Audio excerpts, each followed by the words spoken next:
All right, fellas, after a 1 week hiatus, I am back to do the week in review. Basically, I'm only going to cover the two semifinal matchups because the rest of the matchups don't matter. And I'm going to discuss the championship in our league between Dakota and Dalton, kind of my thoughts on the matchup there, and we'll see what we got here. To start, I'm going to cover Dakota versus Phil. As majority of you guys know, this matchup wasn't close. Dakota put the ass whooping on Phil. It was 152 to 109. Dakota had Case Keenum had 19 points. Lev Bell had 25. Dion Lewis with 15. Michael Thomas with 20. Kareem Hunt with 36. Didn't really have much going on the bench there, but obviously a very big week for his team. 152 is a lot of points to put up, and especially to put that kind of points up in the playoffs. As I know personally, he put up, I believe it was like 160 something last week and destroyed me. So his team's looking pretty decent heading into the finals. We look over here at Phil's team.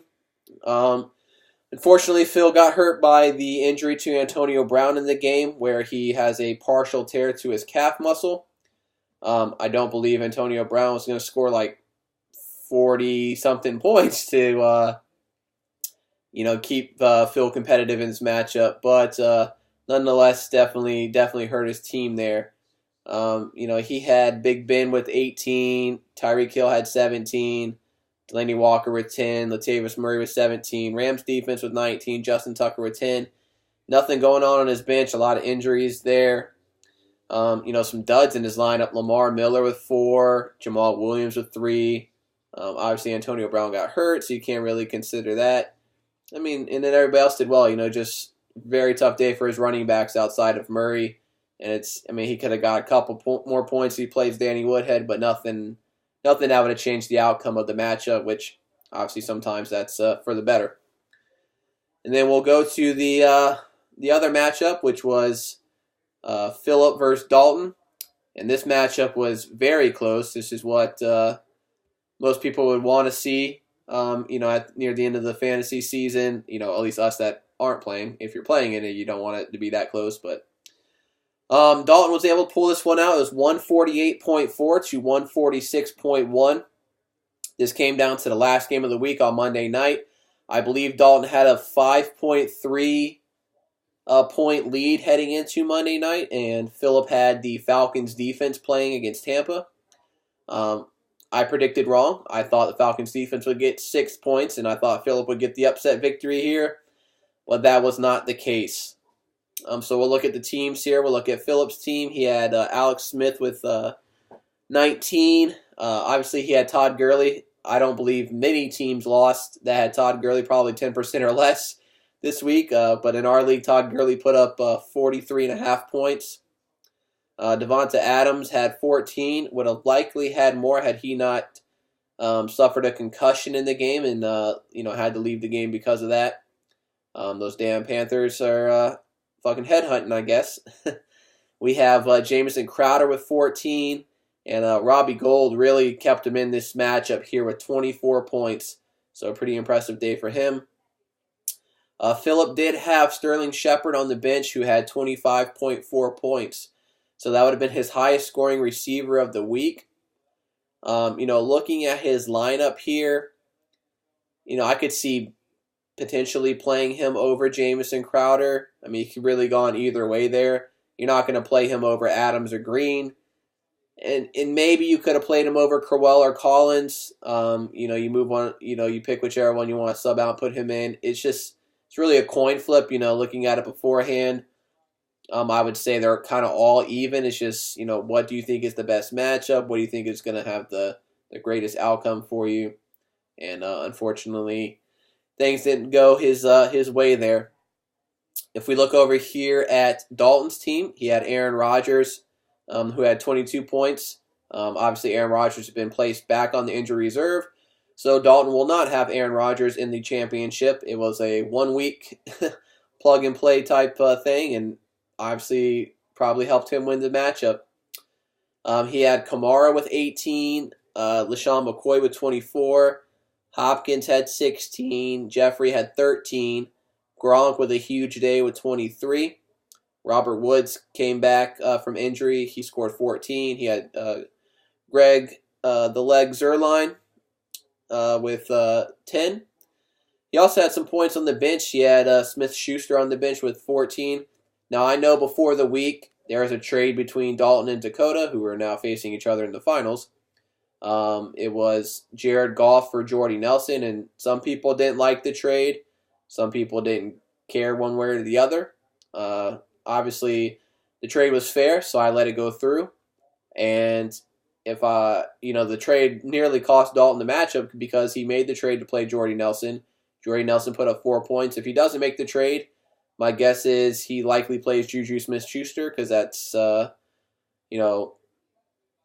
probably his best option there. If he wants to play 4 receivers, that's his only option. Or he could have maybe potentially played a running back, but nearly every running back he would have played would have scored the same, if not more, than Jordy. So, if he doesn't make that trade and play Jordy, he increases the chances of winning the matchup because in the long run he would have scored more points. Either way, he had Smith-Schuster on the bench with 14, Rod Smith with 11 on the bench, and Derek Carr, who had 17.5, was on the bench. I believe he is going to roll with Derek Carr in the final. So we'll look here. I know me and Garrett played in the winner's consolation. Garrett won that one. It was 147.8 to 124.5. Doesn't matter. Neither one of us can get our money back. It just whoever wins gets a worse draft pick, unfortunately. The consolation bracket, I'm not sure if you guys have looked at this at all. Obviously, it's going to impact who gets the number 1 pick. Currently, Michael is 2-0, so he is in the lead to get the number 1 pick. We have Ray, George, David, and Ray Sr. They are all tied at 1-1, and then Joseph is 0-2. So obviously, we'll see how this week goes. After this week is up, probably near the end of next week, I will post the draft order for next year so everybody can know beforehand. Don't think any of you guys are going to be preparing till a week before the draft. Obviously, I drafted with the majority of you guys at the draft party, and I know most of you guys don't do anything beforehand. That's why a majority of you guys are in the loser's bracket, to be honest, but to each his own. So now we're going to look at the Super Bowl matchup, or the championship matchup, whatever you want to refer to it as. We have Dalton versus Dakota. And getting things pulled up here.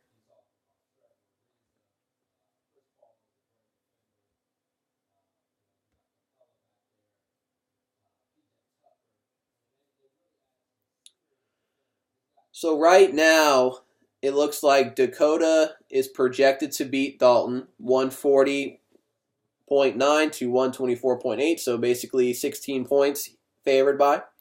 So that's a pretty significant margin, in my opinion. We'll look at the comparisons here. So we have Jared Goff against Tennessee versus Derek Carr in Philadelphia. Obviously, Goff's playing pretty well this year. Tennessee's defense is not the best. They've struggled for a good portion of the year. Obviously, Jared Goff also has Todd Gurley. He's going to hand the ball off to a shit ton like he did last week, so that'll take some of his points away. Derek Carr up against Philadelphia. Philadelphia just got torched by Eli Manning for over 400 yards passing, but Philadelphia is also a very strong team. I'm not sure if Derek Carr is going to have Amari Cooper back in his lineup either. I give the advantage to Jared Goff here because he obviously has his playmakers available to him, and he has an easier matchup. So we'll look at the running backs here. Anybody who knows the teams here knows it's not really a competition in my opinion. We have Le'Veon Bell, Ezekiel Elliott, and Kareem Hunt going for Dakota. And Dalton currently has 2 running backs in his lineup, Kamara and McCoy. We have Kamara up against Atlanta, and we have McCoy versus New England. New England's defense is pretty decent, in my opinion. They're okay. They've been getting a lot better since the beginning of the year. McCoy's obviously going to get the ball He's their best offensive player in Buffalo, but I think he'll be held in check. Won't have a huge game, but obviously he'll produce. Kamara is coming back off the injury. I don't see an injury designation next to him currently, so I guess he's good to go. But division matchup, he's got to deal with Ingram as well. I'm sure he'll do fine, but it's kind of up in the air. Like, I don't know if they're going to give him a shit ton of work, give Ingram a shit ton of work. Who's going to get the touchdowns? Obviously, Drew Brees is able to still pass it if needed, so we'll see how that goes. Dakota has Le'Veon Bell versus Houston. I want to say Houston has a pretty decent run defense, but it's Le'Veon Bell. And they don't have Antonio Brown now, so they might lean on him even a little bit more. They're trying to win. They need to try to get maybe the number 1 or number 2 seed in the AFC to get that bye, and some home games in the playoffs. So I definitely like his chances to get in the end zone, get over 100 yards from scrimmage. He'll have a pretty nice day. We also have Ezekiel Elliott versus Seattle, the same Seattle defense that gave up 4 touchdowns to Todd Gurley last week and a shit ton of yards. Elliott has not played in 6 weeks. He is well rested, was working out in Mexico. Obviously, I'm a Cowboys fan. I'd love to see him go nuts on Seattle. Don't think he has a Todd Gurley type game. Those are kind of rare. But I could see Elliott. I think you can pencil him in at least for a touchdown and at least probably 70 to 80 yards rushing minimum. So we'll see how it goes. I expect us to give him the ball at least 20 times, if not more. So we'll see how that goes. We got Kareem Hunt against the Dolphins. Dolphins defense is it's whatever in my opinion. Kareem Hunt's had a couple good games back to back after struggling for several weeks after his nice start to the season. My guess is he's back in the good grace of the coaches. They're going to run things through him. He's playing well. He should probably continue that, in my opinion. So obviously the running back advantage goes to Dakota. We look at the receivers here. We have for Dakota, Dez Bryant, Larry Fitzgerald, and Michael Thomas. And they're going to be going up against DeAndre Hopkins, Juju Smith-Schuster, Alshon Jeffrey, and Robert Woods. So we have Dez Bryant versus Seattle. Seattle doesn't have Richard Sherman currently. Their defense is kind of in disarray. They're a lot of arguing going on. Dez Bryant is really up and down. It's kind of hard to know what he'll do. If we get close in the red zone, we may throw it to him. He's, in my mind, he's really a crapshoot. We have Fitz up against the Giants. He doesn't have the best quarterbacks throwing him the ball. I believe Blaine Gabbert's throwing it to him still. Or maybe Drew Stanton. I'm not even sure at this point. He's probably locked to get targets. He'll probably have at least 6-7 catches. Not sure if he'll be able to find the end zone. We'll see who the Giants put on him. Michael Thomas versus Atlanta. Michael Thomas has been pretty solid this year, always getting double digits for the most part. He'll likely have Trufant guarding him, who is a pretty solid corner. So we'll see, how he does there. I mean, some of these teams just have, like his team in particular, has so many weapons to get the ball to. You never know if it's going to be his day or not. If we look over here at Dalton's team, he's got DeAndre Hopkins versus Pittsburgh. Pittsburgh's defense has been pretty solid this year. Obviously, Houston has no choice but to throw it to Hopkins, so I don't expect any different. He'll have double-digit targets. You hope he finds the end zone, which will give him a nice solid day there. He's got Smith-Schuster versus Houston. With Antonio Brown being out, he may be the number 1 option over Martavis Bryant. I believe he has a little bit more rapport with Big Ben than Bryant does this year. So he might. I think he'll have a pretty solid day there. I expect 5 or more catches, probably close to 100 yards receiving, and you hope he finds the end zone. Obviously, you got Alshon versus Oakland. Alshon has been pretty decent all season. He's got Nick Foles. That's another team that just has so many different weapons to get the ball to. You just wonder how often it's going to go to him. Playing against Oakland, their defense is nothing special. You hope he finds the end zone. I think he has a pretty good shot at that this week. You got Robert Woods against Tennessee. Well, we talked about Tennessee's defense when I spoke about Jared Goff. Robert Woods had a nice outing last week, and I expect nothing less this week. If I had to give the advantage to somebody at the receiver position, I guess I'd have to go with Dalton. I think his guys have easier matchups than Dakota's guys, but it's honestly very even there in my opinion. Obviously, Dakota has the bigger name guys, but I like some of the matchups better for Dalton's team there. We look at tight ends here. We have Gronk versus Jack Doyle.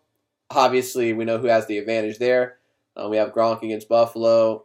I mean, Gronk's a monster, number one tight end, no question about it. Jack Doyle against Baltimore. Baltimore has a very good defense. Indianapolis hasn't been playing well at all. You never know with him. He's a crapshoot. So clearly the advantage there is Dalton in a landslide. Defenses here. We have Bears versus Cleveland. Very solid matchup for the Bears there. And we have Cardinals versus Giants. And I definitely like the Bears in that matchup better. Kickers, we got Gostkowski versus Zuerlein. Right now it's the number one kicker versus the number two kicker. So they're kickers. They'll get points. Gostkowski's kicking outside.